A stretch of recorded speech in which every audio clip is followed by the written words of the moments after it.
মহানবী হজরত মোহাম্মদ জন্মগ্রহণ করেন 570 খ্রিস্টাব্দে মক্কায় এবং মারা যান 632 খ্রিস্টাব্দে মদিনায়। তানার বাবার নাম ছিল আবদুল্লাহ, ঠাকুরদাদার নাম ছিলেন মোক্তালেব, মায়ের নাম ছিলেন আমেনা এবং দুধমাতার নাম ছিলেন হালিমা।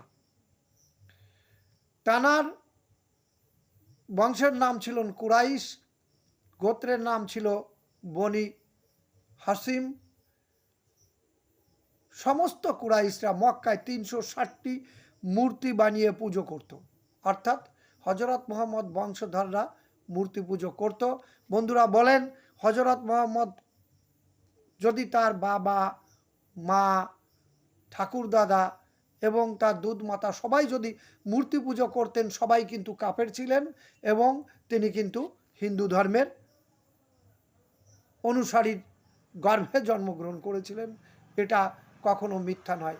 দয়া করে আপনারা এর বেশি জানলে কমেন্টে জানান। আমি আপনাদের সামনে হজরত মোহাম্মদের পরিচয় দিলাম।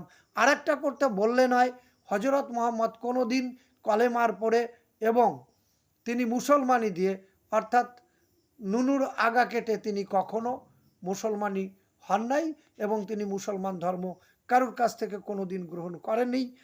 যদি তিনি কারুর কাছ থেকে মুসলমান ধর্ম গ্রহণ করে থাকে, আপনারা বড় বড় কথা বলেন মুসলমান ধর্ম আদি থেকে, দয়া করে কমেন্টে জানান। আজ এ পর্যন্ত সমস্ত বাঙালিকে ভালোবাসা দিয়ে আমি এই ভিডিওটা এখানেই শেষ করছি। শেষ পর্যন্ত শোনার জন্য সবাইকে ধন্যবাদ।